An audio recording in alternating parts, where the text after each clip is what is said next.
आप एवं आपका प्यारा परिवार स्वस्थ, सुरक्षित, सुखी एवं समृद्ध रहें, यही प्रार्थना। छोटा घर हो या बड़ा घर, हर घर में एक देवताओं के लिए स्थान अवश्य होता है। आज हम देखेंगे कि इन देव स्थानों में ऐसी कौन सी 6 वस्तुएं हैं जो नहीं होनी चाहिए। और देवस्थान उसे कहते हैं जहां से पॉजिटिव वाइब्रेशन का, सकारात्मक ऊर्जा का निर्माण होता है, जो पूरे घर को सकारात्मक करता है, समृद्ध करता है। आपके घर के देवस्थान को देखकर ही जरूर कह सकते हैं कि इस घर की समृद्धि और सुख कितनी हो सकती है, क्योंकि एक घर की सुख समृद्धि के निर्माण में उस घर का देवस्थान महत्वपूर्ण अंग रखता है। और ऐसी 6 चीजें हैं जिन चीजों का अगर हम बराबर ध्यान रख लें तो वो देवस्थान निश्चित ही ऊर्जादायक, सुखदायक, समृद्धिदायक, सिद्धिदायक, आशीर्वाददायक बन सकता है। अब ये 6 चीजें क्या क्या है जो घर के मंदिर में नहीं होना चाहिए। कई घरों में एक छोटा सा पूरा कमरा ही मंदिर के लिए अलग से बनाया होता है, जिसमें मंदिर बना होता है। किसी घरों में जो छोटे घर हैं, व्यवस्था कम है, तो एक छोटा सा एक आला गोखला, एक छोटा सा स्थान या एक छोटा लकड़ी का सेल्फ जैसा कुछ बना के उसमें देवों को रखा जाता है। कुल मिला के एक पूरा कमरा हो या एक सेल्फ हो, ये 6 चीजें कौन सी है जो नहीं होनी चाहिए, जिसको हम देखें, जिस सुधार के बाद निश्चित ही घर में पॉजिटिव वाइब्रेशन का, उत्तम समृद्धि और सुख का प्रादुर्भाव होने लगेगा। इसलिए इस पर जरूर ध्यान देने जैसा है। नंबर 1, सबसे पहले कोई भी तस्वीर या मूर्ति हो आपकी पूजा में हो, वो कोई भाग से खंडित नहीं हो। अगर फोटो हो तो उसका फ्रेम या कोई भी कोने में टूटा हुआ, फटा हुआ हो तो उसको बदला के नया रखें। और मूर्ति भी कहीं से खंडित नहीं हो। घंटी वगैरह हो तो उसके अंदर की जिह्वा बराबर हो। कई घंटियां ऐसी पुरानी हो गई, अंदर से वो जो बजने वाला अंदर का नोक है वो निकल चुका होता है, लेकिन अपन वहां रखे रहते हैं। ऐसा कोई भी टूटा सामान, फूटा सामान, टूटा फ्रेम, खंडित मूर्ति निश्चित ही वहां एक नेगेटिव एनर्जी क्रिएट करता है, जिससे घर में वाद विवाद, रोग, संकट सब उत्पन्न होते हैं। नंबर 1 और सबसे पहला काम है खंडित मूर्ति, टूटा हुआ फोटो और ऐसा कोई चीज नहीं रखें जो टूटा हुआ हो। कई लोग तो घर में कोई भी सामान फालतू का पड़ा हो तो मंदिर जी के अंदर रहे हुए सेल्फ में, अलमारे में काफी जगह रहती है तो वो सब लाके यहाँ जमा करने लगते हैं। ध्यान रखें कि मंदिर के अंदर कोई भी फालतू की चीज, पुरानी चीज, वेस्ट चीज, टूटे डब्बे, टूटे कोई भी फूटे चीज, कोई भी फालतू की चीज नहीं हो। बिल्कुल व्यवस्थित शुद्ध मंदिर हो और खाली माचिस का डब्बा, कोई भी ऐसा कोई चीज वहां नहीं रखें जिससे उस मंदिर से नेगेटिव एनर्जी क्रिएट हो। ये सबसे पहले जरूरी है। नंबर 2, कई लोगों को आजकल एक शौक चढ़ चुका है कि घर में मूर्तियां लाके रखने की और उसकी भक्ति करने की। लेकिन ध्यान रखने जैसा है कि मूर्ति अगर आप रख रहे हैं तो उस मूर्ति की पूजा का संपूर्ण विधान आपको ध्यान हो और निश्चित कम से कम रोज 5 प्रकार की पूजा कर सकें। चंदन, पुष्प, धूप, दीप, नैवेद्य, 5 पूजा कर सकें तो ही मूर्तियों को रखें।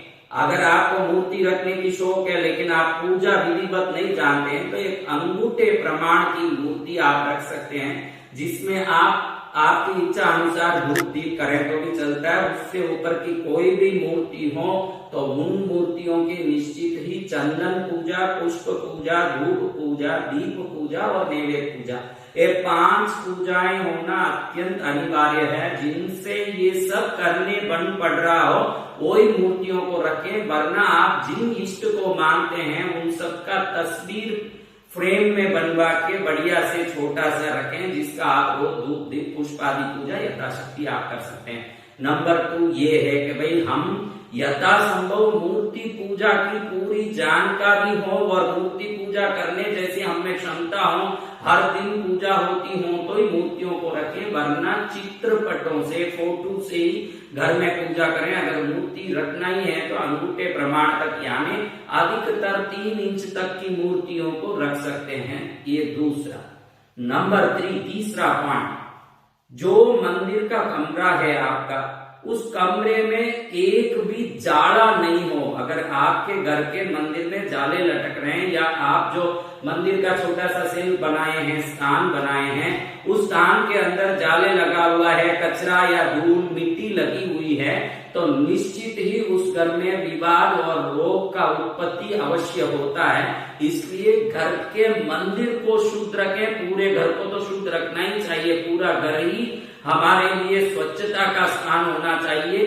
मंदिर तो पूर्ण रूप से बगैर कोई जाला, कचरा, कोई कंकट बिल्कुल शुद्ध होना चाहिए और ये शुद्धि के बाद ही लाभ होता है। इसलिए घर के मंदिर के कमरे में कभी जाला नहीं हो, मट्टी नहीं हो। इस प्रकार से कई घरों में मैंने देखा है कि जो वो घर में देवता रखते हैं, एक लाल कपड़ा या कुछ बिछाया होता है उस पर रखा है, साल में एक बार साफ करते हैं और जब तक धूल कचरे में सनी होती है वो स्थान, ऐसे कई स्थान मैंने देखे हैं।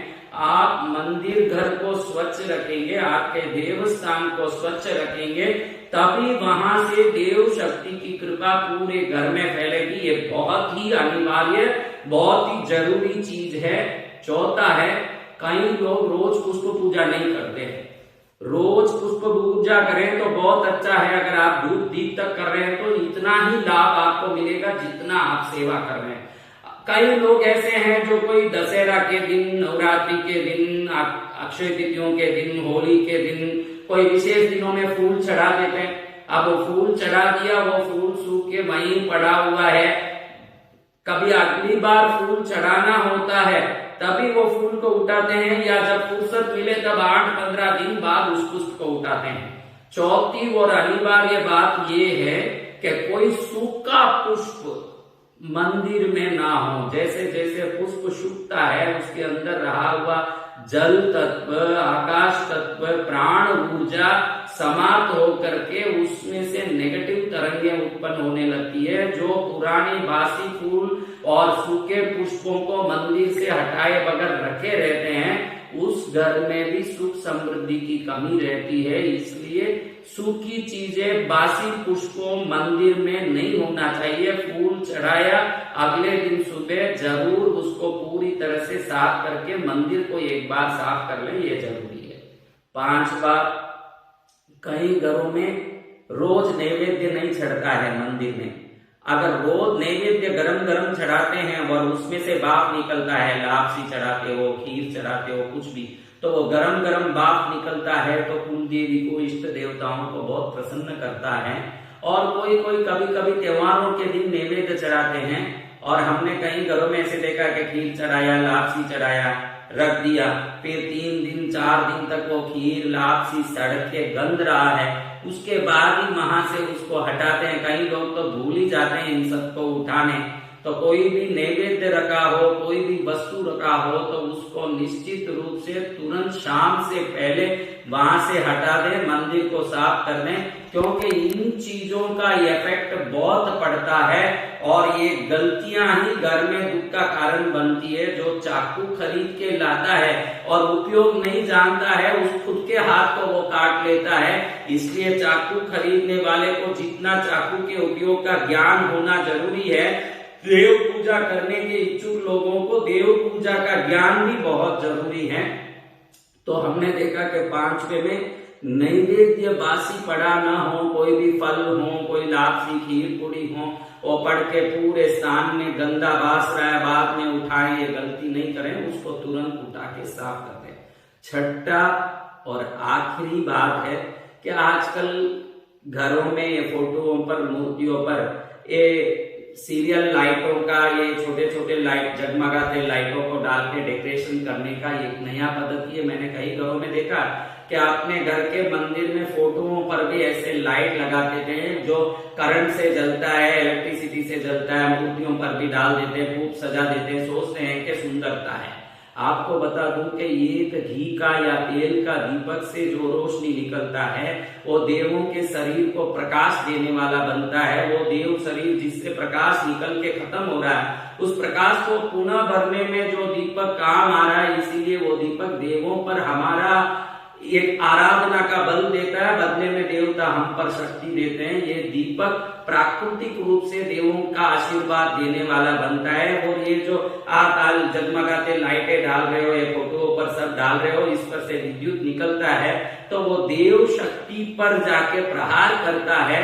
और जो मूर्तियों पर, फोटोओं पर इस प्रकार के लाइटों से डेकोरेशन करते हैं, वो जरूर घर में नुकसान पाते हैं। उससे कहीं ना कहीं रोग, विवाद, संकट उत्पन्न होता है। अगर आपको डेकोरेशन करना है तो घर के मंदिर के ऊपर भाग में, दरवाजे पर, बाहर आपके जो सेल्फ है देवों का या कमरा है, उस पर कर सकते हैं। जो पूजा कर रहे हो उन्हीं फोटो पर या मूर्तियों पर लाइटें डाल करके सजाने से निश्चित ही देव कृपा की कमी हो जाती है। इसलिए छठे कारण में ये सब चीजें ना करें तो बहुत अच्छा है। ये 6 चीजें, नंबर 1, कोई बेछेद वाला खंडित फोटो या मूर्ति नहीं हो, इसका पूरा ध्यान रखें। नंबर 2, किसी भी प्रकार से बड़ी मूर्तियों की पूजा करनी हो, जानते हो कि हम अभिषेक कैसे करें, चंदन पूजा कैसे करें, पुष्प कैसे चढ़ाएं, धूप दीप नैवेद्य फल कैसे चढ़ाएं, और 100% रोज कर सकते हो, वही ये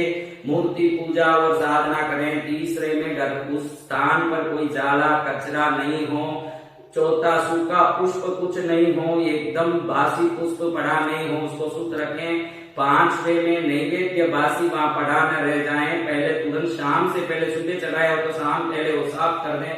6ठे में ये जो electric bulb light, serial lights वगैरह आए हैं, उससे मूर्तियों को, फोटोओं को नहीं सजाएं, क्योंकि घर घर में आजकल इसकी प्रथा शुरू हो गई है कि नवरात्रि आई, दिवाली आई, हम सीधे मूर्ति, फोटो पर सब लाइटें लगाने लगते हैं। देवों पर ये विद्युत की लाइटें नहीं डाली जाती है, उनकी दीपक धूप से पूजा होती है। इन 6 चीजों को अगर घर मंदिर में बराबर ध्यान से कोई संभाल ले कि ये चीजें या नहीं हो, उनको बहुत लाभ होता है। और एक चीज ऐसी बताऊंगा जिसका होने से निश्चित घर मंदिर से देव कृपा होती है। एक छोटी सी कांच की बोतल लें, उस कांच का बोतल का ढक्कन प्लास्टिक का नहीं हो और कोई भी धातु का ढक्कन हो तो चलेगा। ऐसा एक बोतल लें, उस बोतल में बरास, जिसको बोलते हैं असली कपूर, कपूर आजकल जो आ रहा है ये केमिकल का आ रहा है, ऐसा कपूर से तो नेगेटिविटी बनती है। असली बरास बोलेंगे तो वो बरास दुकान में मिलेगा, शुद्ध बरास आप बोलेंगे, असली कपूर, प्राकृतिक कपूर। उसको इस बोतल में थोड़ा सा भर लें, ज्यादा नहीं, 50 ग्राम 100 ग्राम। फिर उसको आपकी कुलदेवी को प्रार्थना करके, घर में जितने परमात्मा देवी देवताओं के फोटो हैं सबको प्रार्थना करके फिर उस बोतल को मंदिर जी में रख दें, तो आप आश्चर्यजनक रूप से देखेंगे कि थोड़े दिन में देव कृपा से विभिन्न कार्य संपन्न हो रहे हैं। जो जो सोचा वो सब पूरा हो रहा है, क्योंकि ये बरास लक्ष्मी का निवास स्थान माना जाता है। जहां पर बरास होता है वहां पर निश्चित लक्ष्मी होती है। तो मैंने 6 ऐसी चीजें बताई है जो मंदिर में नहीं होना चाहिए। एक बरास जो बताया है, निश्चित वो मंदिर में रहने से विभिन्न प्रकार की नेगेटिव ऊर्जा को समाप्त करती है, विभिन्न प्रकार के दोषों का निवारण करती है और घर में सुख समृद्धि का प्राकट्य करती है। इन चीजों का बराबर ध्यान करके आप घर मंदिर से विभिन्न कृपा और समृद्धि, सुख, आनंद, आरोग्य प्राप्त करें। यही मंगल कामना, जरूर आप इसका लाभ लेंगे, ऐसे विश्वास करता हूँ। आप एवं आपका प्यारा परिवार स्वस्थ, सुरक्षित, सुखी एवं समृद्ध रहें, यही प्रार्थना।